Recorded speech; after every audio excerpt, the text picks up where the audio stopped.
সম্মানিত দর্শক এবং শ্রোতা ভাই বোনেরা, আসসালামু আলাইকুম।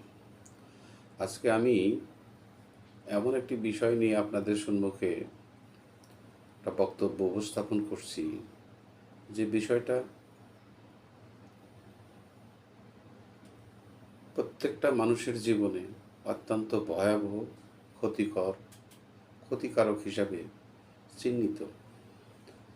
তো আমি আজকের এই বিষয়ে পলিথিন নিয়ে দুই চারটি কথা বলতে চাই। পলিথিনের ব্যবহার, পলিথিন কী, পলিথিন কোথায় উৎপন্ন হয়, পলিথিন কিভাবে বাজারজাত করা হয়, পলিথিন পুড়লে বা পলিথিন পচলে কতদিন সময় লাগে, কি কি রোগ বালাই হয় ইত্যাদি বিষয়ে আমি আপনাদের সম্মুখে দুই চারটি কথা বলবো। পাশাপাশি এই পলিথিনের সাথে আমাদের দৈনন্দিন জীবনের যে সমস্ত খাদ্য সামগ্রী আমরা খেয়ে থাকি সেই বিষয়টার সাথেও দুই চারটি কথা বলে তুলনামূলক আলোচনা করব। আশা করি আপনাদের এই বিষয়টি ভালো লাগবে।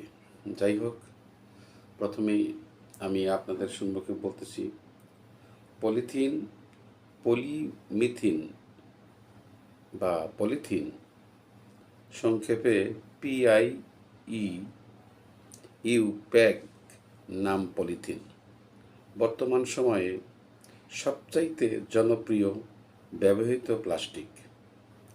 এটি একটি রৈখিক আকৃতির মানুষের তৈরি সংযোজনী ও সমপলিমার পদার্থ। এটিকে প্রাথমিকভাবে বাজারজাতকরণের জন্য ব্যবহার করা হয়ে থাকে। 2017 সালের হিসাব অনুযায়ী 10 কোটি টন পলিথিন 10 কোটি টন পলিথিন রেজিন প্রতি বছর উৎপাদিত হচ্ছে। বিষয়টা একটু ভালোভাবে খেয়াল করবেন। ইথিন গ্যাসকে 1000 হইতে 1200 ATM চাপ প্রয়োগ করে তরলে পরিণত করে সামান্য অক্সিজেনের উপস্থিতিতে 200 ডিগ্রি সেলসিয়াস তাপমাত্রায় উত্তপ্ত করলে এই ইথিনের 600 হইতে 1000 অণু মতান্তরে 400 হইতে 2000 অণুযুক্ত হয়ে পলিথিন গঠন করে। পলিথিন প্রধানত পেট্রোলিয়াম জাত থেকে উৎপন্ন হয়। পলিথিন আগুনে পুড়লেও ধ্বংস করা যায় না। পলিথিন পোড়ালে কয়েক ধরনের বিষাক্ত গ্যাস উৎপন্ন হয়, বাতাসে মিশে যায়, যা থেকে ক্যান্সার, চর্মরোগ, লিভার, কিডনি ড্যামেজ সহ জটিল ধরনের রোগ হয়। তাহলে বুঝুন এই পলিথিনটা কত মারাত্মক এবং কত ভয়াবহ অবস্থা। প্লাস্টিকের এটার যে এটা এই পলিথিন পচতে কতদিন বা কত বছর সময় লাগে, এই বিষয়টি প্লাস্টিকের ব্যাগ 100 বছর হইতে 2000 বছর সময় লাগে এটা পচতে। পলিথিনের বোতল 450 বছর হইতে 1000 বছর লাগে এটা পচতে। পলিথিনের প্যাকেজিং 100 বছর হইতে 1000 বছর সময় লাগে এইটা পচতে। তো এইটার উৎপন্ন প্রথম যে জায়গা থেকে উৎপন্ন হয় এই পলিথিন, সেটা হলো ইংল্যান্ডে 1933 সালে এই পলিথিন আবিষ্কৃত হয়, আর এর বাণিজ্যিক কার্যক্রম শুরু হয় 1939 সালে। 1939 সালে এই পলিথিনটা পাওয়া যায় কোথায়? এই পলিথিনটা উৎপন্ন হয় আমাদের পুরান ঢাকায় পলিথিন কারখানার একটা সরাসরি আছে। তো পরিবেশ আন্দোলন বলছে ঢাকায় প্রতিদিন প্রায় 2 কোটি পলিথিনের ব্যাগ জমা হচ্ছে। রাজধানীর লালবাগ, কামরাঙ্গীরচর এলাকায় কয়েক শত প্লাস্টিক কারখানা আছে। লালবাগের চান্দির ঘাট এলাকায় পুরোদমে প্লাস্টিক উৎপন্ন করা হয়। এখানে প্রকাশ্যে চলে অবৈধ পলিথিন উৎপাদন ও বিক্রি। কাজেই পলিথিন 2002 সালে পলিথিন নিষিদ্ধ করা হয়, নিষিদ্ধকরণের আইন পাশ হয়। পলিথিন যে নিষিদ্ধ পণ্য, মানুষ আজকাল এই বিষয়টাকে ভুলেই গেছে। আজকাল বাজারে পলিথিন ছাড়া আমাদের কোনো কেনাকাটাই সম্ভব হয় না। পলিথিন যে একটা নিষিদ্ধ পণ্য, পলিথিন যে একটা মারাত্মক ক্ষতিকারক একটা বস্তু, পলিথিন যে আমাদের জীবনযাপনের জন্য আস্তে আস্তে স্লো পয়জনিং করছে, এই বিষয়টা মানুষ এবং আমরা সকলেই ভুলে গেছি। কাজেই এই আইনটাও আছে, এই আইনের প্রয়োগ কতটুকু আছে সেটা আমি জানি না। তবে এই আইন আছে, এই আইনের 25 ধারায় বলা হয়েছে, যদি কোনো ব্যক্তি নিষিদ্ধ পলিথিন সামগ্রী উৎপাদন করে তাহলে 10 বছরের কারাদণ্ড বা 10 লক্ষ টাকা জরিমানা, এমনকি উভয় দণ্ডে দণ্ডিত হতে পারেন। পলিথিন বাজারজাত করলেও 6 মাসের জেল সহ 10,000 টাকা জরিমানার বিধান রয়েছে। এখন পরিবেশ বান্ধব যে কোনো বিষয়ই, এই বিষয়গুলো অত্যন্ত জটিল। আমাদের দেশে আইন থাকলেও ইদানিংকালে দেখা যাচ্ছে যে পলিথিন ছাড়া বাজারঘাট করা আমাদের পক্ষে সম্ভব হচ্ছে না।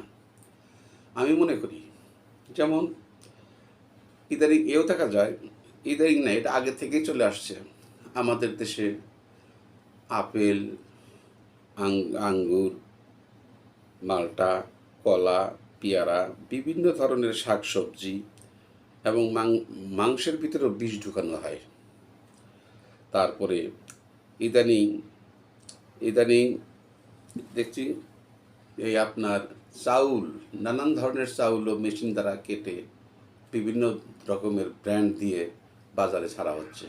এক কথায় আমরা প্রতিনিয়ত এই সকল ফরমালিনযুক্ত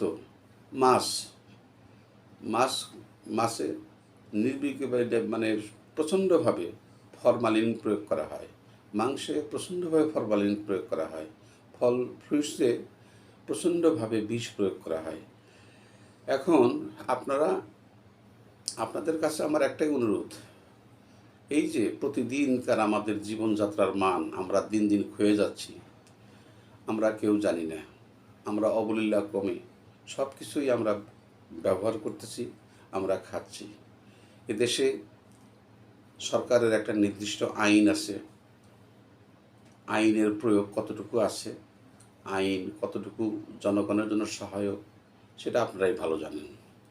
এটা বাজারজাতকরণের জন্য একটা ব্যাগ, আমি মনে করি যে এই পলিথিন নিষিদ্ধ আইন সম্পূর্ণ, এটা পলিথিন নিষিদ্ধ করে এর বিপরীতে চটের ব্যাগ, আমরা আজকাল টিস্যু পেপার ব্যবহার করে থাকি, বিভিন্ন অনুষ্ঠানে, বিভিন্ন জলসায় আমরা টিস্যু পেপার ব্যবহার করে থাকি, কিচেনেও টিস্যু পেপার ব্যবহার করে থাকি।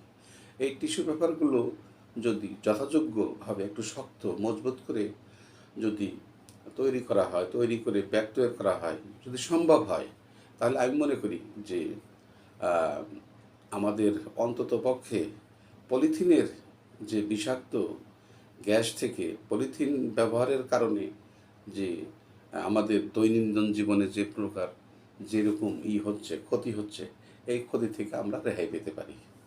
আমি সরকারের কাছে, প্রশাসনের কাছে দাবি জানাচ্ছি যে অন্তত পক্ষে জনগণ, এদেশের মানুষ খুব সহজ সরল, ধর্মভীরু মানুষ, এদেরকে রক্ষা করার দায়িত্ব প্রশাসনের।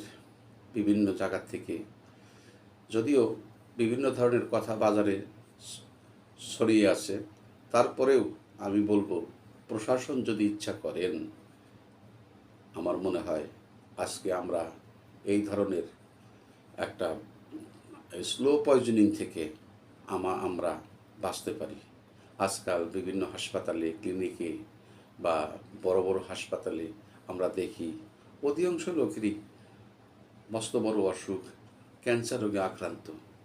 আমি আপনি এখন না হয় আমরা সুস্থ আছি, একটু ভালো আছি, কিন্তু আমাদের দেহে যে ক্যান্সারের জীবাণু নেই বা সেটা আমরা কীভাবে বুঝবো? কারণ আমরা তো প্রতিনিয়তই এই ধরনের বিষাক্ত জিনিস খাচ্ছি, বিষাক্ত জিনিস ব্যবহার করতেছি। কাজেই আমি মনে করি যে আপনাদের আসুন আমরা সকলে মিলেই এই সরকারের সাথে যোগ সংযোগ করে পলিথিন উৎপাদন, পলিথিন ব্যবহার, পলিথিনকে নিষিদ্ধকরণের আইনকে মজবুত করার জন্য সরকারের প্রতি আহ্বান জানাচ্ছি। পাশাপাশি খাদ্যে যে প্রকার ভেজাল ঢুকানো হচ্ছে, বিষ মিশানো হচ্ছে, ফরমালিন মিশানো হচ্ছে, এর থেকে আমরা প্রশাসনকে সহযোগিতা করি।